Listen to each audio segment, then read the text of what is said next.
भगवान ने भक्त को बताया कलयुग में कहाँ होंगे दर्शन। महाशिवरात्रि का मौका था। गांव के लोग रात से ही एक सिद्ध मंदिर में जाने की तैयारी करने लगे। लोग आपस में चर्चा कर रहे थे कि इस मौके पर भगवान शिव के दर्शन हो जाएं तो रुके काम चल पड़ते हैं और बिगड़े काम सुधर जाते हैं। सबने आधी रात को ही गांव से बैलगाड़ी लेकर चलने की तैयारी कर ली थी। उस मंदिर में दूर दूर से लोग आते थे। सो कल महाशिवरात्रि पर भीड़ ज्यादा होगी, इसलिए आधी रात से तैयारी जरूरी थी। सबकी अपनी अपनी परेशानी थी। सब भोले का दर्शन करके अपने दुख दूर करना चाहते थे। गांव से 10 बैलगाड़ी जा रही थी। कालू लोहार भी जाना चाहता था, लेकिन किसी बैलगाड़ी पर उसे जगह नहीं मिली। लेकिन उसने ठान लिया कि कुछ भी हो भगवान शिव के दर्शन तो करने ही हैं। हालांकि उसकी कोई मन्नत नहीं थी, लेकिन वह भगवान के दर्शन से अपना जन्म सफल करना चाहता था। सो पैदल ही चल पड़ा। रबड़ का रास्ता जितना चलता उतनी दूरी बढ़ती। आधी रात से ही कालू चल रहा था। सुबह हो चली थी। रात में तो पता नहीं चला, लेकिन जैसे जैसे धूप तेज होती उसकी भूख प्यास से थकान दोगुनी होती जाती। ऊपर से रास्ता जैसे रबड़ का हो, जितना चलता ऐसा लगता जैसे दूरी और बढ़ जाती। भूख प्यास से व्याकुल कालू के तलवे में छाले पड़ गए थे। खून रिश्ते पैरों में मिट्टी चिपक गई थी। पसीने से बेहाल हो गया था, ऐसा लगता जैसे अभी गिर पड़ेगा। दोपहर मंदिर पहुंचा तो देखा भीड़ इतनी कि रात तक दर्शन हो जाए तो बड़ी बात। लोग आते ही जा रहे थे। धक्का मुक्की में बार बार वह लाइन से बाहर हो जाता और उसे फिर से लाइन में लगना पड़ता। एक बार तो भीड़ की धक्का मुक्की ने उसे आधे रास्ते लाइन से बाहर धकेल दिया। लाइन से बाहर होते ही वह गिरकर बेहोश हो गया। होश आया तो देखा लाइन पीछे और लंबी हो चुकी थी। थकान और प्यास तो थी ही, अब उसकी हिम्मत भी जाती रही।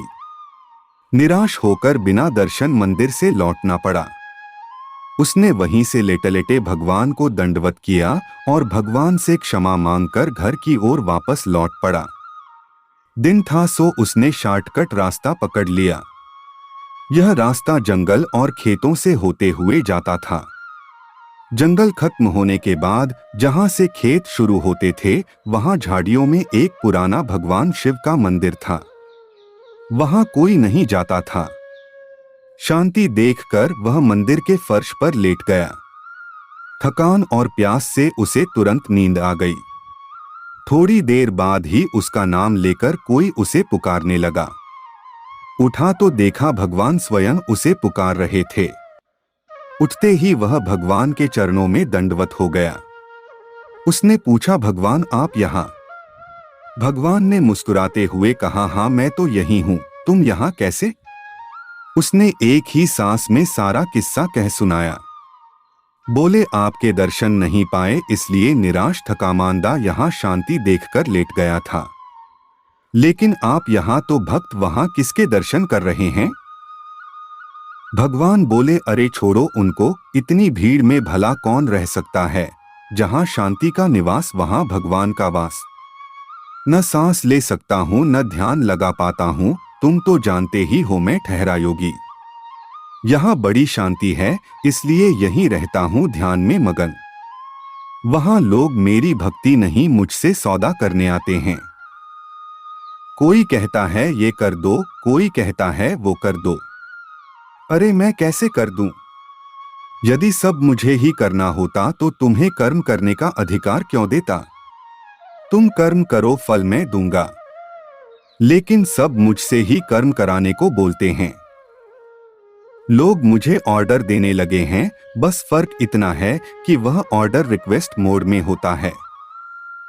रही बात तुम्हें दर्शन देने की, तो तुम्हारे मन में कोई इच्छा नहीं थी, सिर्फ मेरा दर्शन करना चाहते थे, तो मैंने तुम्हें दर्शन दे दिया।